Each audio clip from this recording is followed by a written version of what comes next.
Au Bénin, la coopération canadienne s'investit dans divers secteurs. Des actions qui impactent directement la vie des populations. Dans ce cadre, le programme d'appui au secteur de la microfinance PASMIF a été effectif de 2010 à 2017, suivi du projet d'appui au développement, à la professionnalisation et à l'assainissement de la microfinance ADAPAMI, exécuté par Développement international des jardins DID depuis 2017. Un nouvel élan est donné au secteur avec la réussite dans la vie des femmes bénéficiaires. Confrontée aux difficultés financières, il y a une grande sœur qui m'a proposé le microfinance. C'est comme ça, moi-même, je me suis intéressée et puis j'ai adhéré.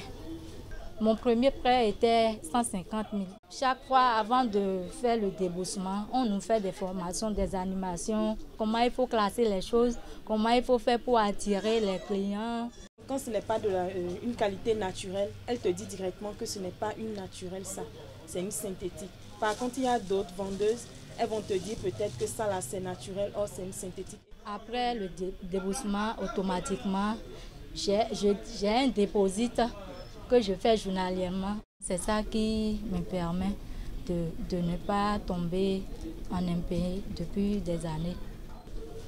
Ça a marché pour moi. J'ai acheté des pains, je m'habille, je fais tout dedans.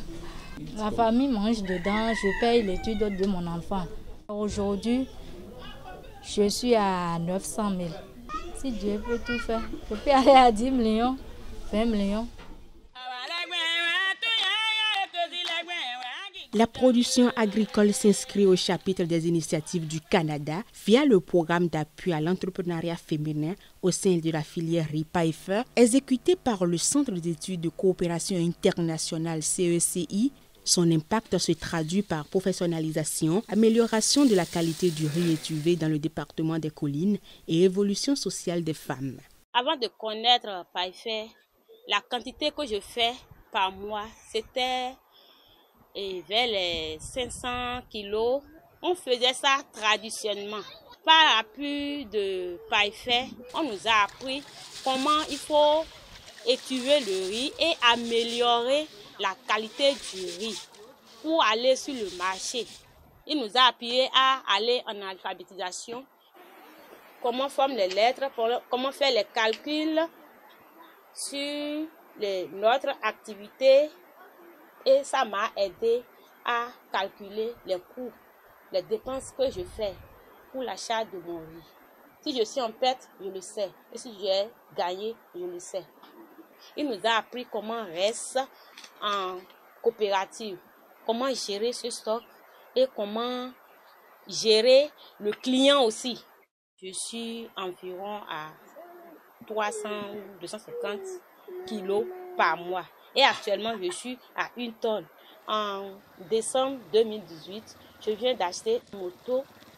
Avec cette moto-là, je viens à Glazeux et je me retourne. Et je ne dépense plus chez les Indiens-là. Depuis 2006, mon mari est décédé. Mes enfants étaient... Le plus grand était au sommet. Il y a un qui est dans la façade en maçonnerie et le deuxième est en électricité bâtiment. Le troisième garçon, lui, il est en université. Et c'est par rapport au riz que je suis en train de les accompagner comme ça. Oui.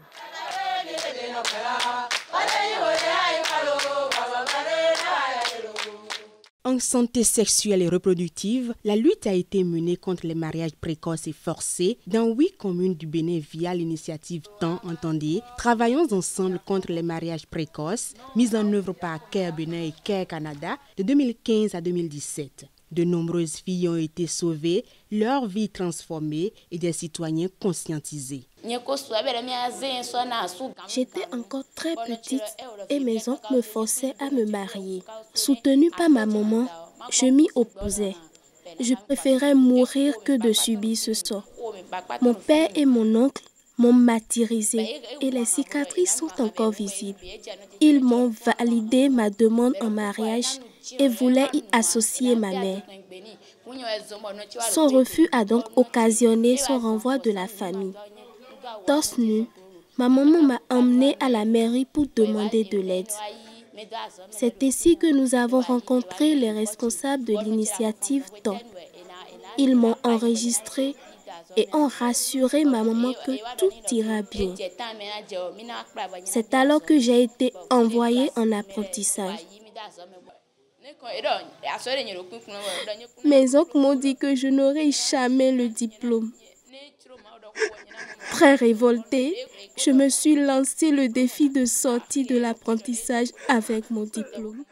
Grâce à l'initiative TAN, elle garde désormais l'espoir d'un avenir certain. Les acquis de TAN se pérennisent déjà dans 4 autres communes du Bénin avec le projet Prévenir les mariages précoces et forcés au Bénin, ProJeunes.